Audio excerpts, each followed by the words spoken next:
When you think of shared cinematic universes, your mind probably lands on first the Marvel Universe, since that's the most successful shared universe.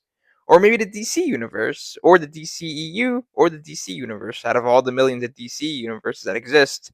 Or you might think smaller shared universes like John Hughes' Shared Illinois Universe, where all the teens in the movies live in the same town of Shermer, Illinois. Or maybe your mind goes to the Pooniverse, whatever that is. Easy to say, shared universes are becoming more and more popular, where at times the audience are felt like it's more of homework than watching the movies. Having the need to watch 5 movies and 2 TV shows just to understand one storyline that half the time isn't even relevant for 10 minutes. But if you ask me, there's one shared universe that comes to mind out of all of these. A universe that sets itself way before other universes were even a thing in the mainstream movies. Of course, that being the View Universe, created by Kevin Smith. Now, if you're not too well known about Kevin Smith, you might just think of him as that funny guy who smokes weed and hosts Comic Con panels. Happy New Year! Feliz Navidad, Prosperos Años, and Felicidad. Like you said, dude, some of that. That's for our Telemundo watchers, man. But back in the 90s, Smith defined a generation of independent movies with his first film and his first breakout film, Clerks. Made with a shoestring budget, Smith and producer Scott Mosier beat the odds and rose to success for about a year until his next movie bombed at the box office. Mallrats, polar opposite experience. Now people really like the movie. It's aged well. But when it came out, critics like shit in its mouth. It did no money at the box office.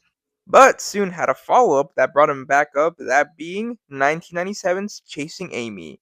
Here is where the story takes an interesting turn, but first, let's go back a bit. Clerks is a day in the life of a quick stop worker named Dante Hicks, who works with his best friend Randall Graves and are annoyed throughout the day by classic characters Jay and Silent Bob, who are the glue to all this and are played by Jason Mewes and Kevin Smith. Dante is in a love triangle with his current girlfriend Veronica and ex Caitlin Bree. Remember her because she is going to be brought up a lot. Like a lot. Poor Dante. Throughout the day, Dante and Randall slack off until they leave the quick stop to attend the funeral of an ex-lover of Dante named Julie Dwyer. You know what Sanford told me? I can't believe Caitlin's getting married. Julie Dwyer died. Yeah, right. No, I'm serious. Oh my God. Sanford's brother dates her cousin. He found out this morning. How? When? Embolism in her brain yesterday. Jesus. She was swimming in the pool in the YMCA when it happened. She died mid-backstroke. I haven't seen her in like 2 years. Correct me if I'm wrong, but wasn't she one of the illustrious 12? If that's not bad enough, later that day, Dante gets annoyed by Rick Darris, who tells him that Caitlin frequently cheated on him with Darris. And to make things worse, Heather Jones, who knew Caitlin, confirms all this while next to them. Don't take this the wrong way, but, I used to fuck her. What? Yeah, about 2-3 years ago, while you two were dating, I drove a black Trans Am. You're Rick Darris? Yeah. You know him? Yeah. Caitlin used to talk about him all the time. Really? Well, wait a second. You used to fuck Caitlin Bree while I was dating her? Nah, man, don't let it bother you. That was a long time ago. I'm surprised you didn't know about it, Dante. Everybody in school knew about it, even in my class. Poor Dante. Now, let's take a break from Clerks and move on to Mallrats. Mallrats follows Brody Bruce and best friend T.S. Quint as they head to the mall after being dumped by their girlfriends Brandy Svenning and Renee. Now, early we find out that Brandy has to do her father a favor by being on his dating TV show. The reason is because her father's original girl died the day before, named Julie Dwyer. This is where we have our first connection to Clerks that takes place the day after Mallrats, since the funeral hasn't happened yet, which makes Mallrats take place on a Friday and Clerks a Saturday. Straight up to the YMCA and just started doing laps because she wanted to be fit for the show tonight.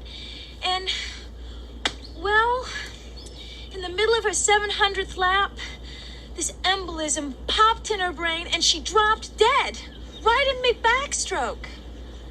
She's fucking dead? As TS and Brody are at the mall, they run into Jay and Silent Bob, who make their grand return in color this time, and roles reprised by Jason Mewes and Kevin Smith. Our next connection is Trish the Dish, aka Trisha Jones, and the sister of Heather Jones from Clerks. After that, TS bumps into his ex-girlfriend Gwen Turner, who, like Dante, talks about the many times she cheated on him, most notably with Rick Darris. You got bent out of shape the same way over that costume party when we were in high school? You fucked Rick Darris on a pool table. With everyone watching, no less. It was a costume party, T.S. No one could tell it was me. Besides, who else but you remembers shit like that? We also meet Ben Affleck's character, Shannon Hamilton, who also got with Gwen. The proprietor of Fashionable Mail beat a rain check into my stomach. Shannon Hamilton? You know that guy? Yeah, I went out with him after we dated. He tried to screw me some more very uncomfortable ones. What, like the back of a Volkswagen? Sounds like his MO. Before we go to chasing Amy, we have one last connection. At the end, T.S. and Brody crash Brandy's father's game show and replace the 2 contestants out of the 3, leading them to compete with Gil Hicks. And if that actor looks familiar and last name sounds familiar, it's because it's the cousin to Dante Hicks from Clerks, who is also played by Brian O'Halloran, who is way more successful than his cousin Dante. Ugh, poor Dante. Now, let's move on to Chasing Amy. Chasing Amy follows Holden McNeil and best friend Banky Edwards. See how there's always this type of thing in Kevin Smith movies? It's always this guy and his best friend. I mean, the guy loves his bromances, I guess. Holden falls for Alyssa Jones. And if that last name sounds familiar, it's because she's the sister of Trisha Jones and Heather Jones. And if you paid more attention, Heather does mention her way back in Clerks. Yeah, do you remember Alyssa Jones? She used to hang out with... Hey, Caitlin Bree. I'm her sister. You're Alyssa's sister, Heather? Alyssa doesn't like Holden back since she is lesbian, but falls in love with him anyway. He's to believe that he's the first man that she's been with. But before we break that down, we have to break down the biggest scene yet that connects everything. When Holden meets up with Alyssa at the bar, she reveals to him that she's from New Jersey as well. She's from Middletown, New Jersey, and he's from Highlands. She says she hasn't been back since her friend died, that friend being Julie Dwyer. Holden also knows of her and ends up giving her the New Jersey tests, which includes questions referring to the stores, aka Quick Stop, which is actually the first time we get the mention of the Quick Stop since Clerks. A question about the Eden Prairie Mall, where Mallrats takes place. We even get a callback to Caitlin Bree's storyline from Clerks. My best friend fucked a dead guy in the bathroom. You know that girl? I did, before she was committed.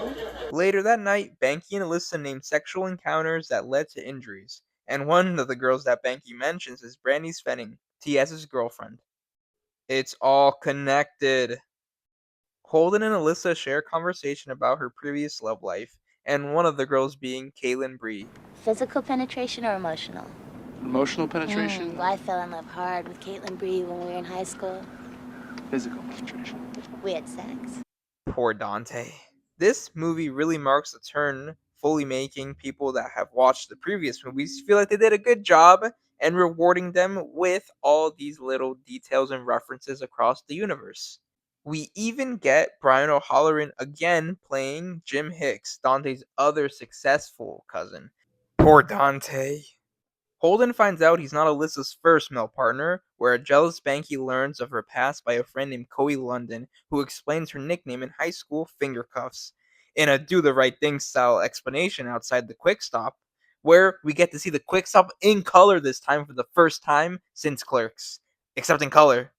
He goes off by saying how him and Rick Darris, yes, that Rick Darris from Clerks and mentioned in Mallrats, had a very sexual encounter with Alyssa, which led to a mad insecure Holden to lash out at her, where she goes off revealing all the sexual encounters she's had with males, which include Shannon Hamilton, and also we get a mention of Gwen Turner, who ironically enough were played by Joey Lauren Adams and Ben Affleck, the same people who play these characters as well. And left halfway through to have sex with him and Gwen Turner in the back of a limo. Or how about in college when I let Shannon Hamilton videotape us having sex, only to find out the next day he broadcasted on the campus cable station. Now, aside from all that amazing drama and storytelling, I think you're starting to hopefully realize that all these little Easter eggs and little dialogue bits are little references to build up the whole world outside of the Quick Stop and Eden Prairie Mall. Jay and Silent Bob were the only characters to appear throughout the movies. See how Kevin Smith isn't changing the main storyline to fit previous storylines that were left open? If you get the references, you get them, and if you don't, you can still enjoy the movie for what it is. The problem again with modern shared universes are that they feel more like homework and sometimes bad homework at that. I can agree the Infinity Saga was nice, especially throughout the end, But now people go on and on how the timeline isn't like it was before and how things are out of order, forcing Marvel to try to fit everything and tie everything together, which ends up not working out and then focusing more on storylines that don't even have a conclusion half the time. Now, I know I'm comparing two drastically different situations, but Smith did a really good job for trying something new and was obviously inspired by Marvel itself with Marvel Comics, and heck, he even did a Stan Lee cameo before that was even a thing. Now, those are the main three movies that take place in New Jersey, specifically around Leonardo, Middletown, and Reddenbank. But other locations are mentioned as well, like Sandy Hook and Asbury Park. It really is a Jerseyverse, if you can call it that. But his next movie did things differently. Dogma, where this is the first time in his movies that we leave New Jersey and head to Illinois, where the characters are on a journey to get to Red Bank, New Jersey. The only tie-in to the previous movies are Jane Silent Bob and Brian O'Halloran playing once again another one of Dante's way more successful cousins, Grant Hicks. And when it comes to dialogue, Smith didn't really put anything in there except a little piece from Jay. One time we were at the mall, right? We tied Tubby to the ceiling, and he went like flying through the air and fucking crashed through the wall. It's fucked up. But something that was introduced, it was the movie's fast food chain and brand that will be seen from here on out in the universe. For Kevin Smith's next movie, which was planned to be the final movie in the universe, which didn't end up being true at all, but is designed to be his biggest callback movie yet, Jay and Silent Bob Strike Back. The two lovable stoners are heading to Hollywood to stop the production of Miramax's movie Blummin' and Chronic, which was the comic Holden and Banky created. But the movie works as sort of an endgame in a way. It's a final roll call that starts off at the quick stop where Dante and Randall are back. All the time. Why? What'd they do now? I'm trying to watch Clash of the Titans, and all I can hear is those two screaming about Morris Day at the top of their lungs. I thought the fat one didn't really talk that much. After that encounter, Jay and Silent Bob head over to Brody's secret stash, where Brody returns. And after that encounter, Jay and Silent Bob head on over to Holden's studio where he's back explaining what the internet is to them. And throughout the movies, we get callbacks like movies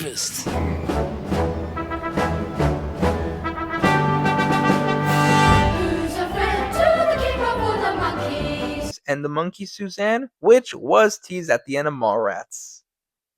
By the end, the duo bump into Banky Edwards, who is producing the movie. And by the end of the film, we get a scene that has Randall and Dante, Alyssa Jones and Trisha Jones, and Banky and Hooper X from Chasing Amy. This marks the end of the Askewniverse, where we even get a cameo from Alanis Morissette reprising her role from Dogma, closing the book of the Askewniverse. But again, we know that isn't true. But that's a story for another day. In conclusion, Smith created one of the first shared universes without having all the craziness attached to it. And through his dialogue and staying to his roots where he grew up, it just makes it feel more real.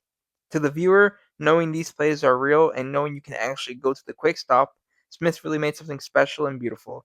Above all the dick and fart jokes, he rewarded his fans that paid attention to all the little details throughout his movies. Maybe for now the cinematic trope is slowly dying and will eventually fade out, but we can always look back on them because again, they might all feel like homework at times, but when done right, it can be something very special, especially if the creator has something very personal to say.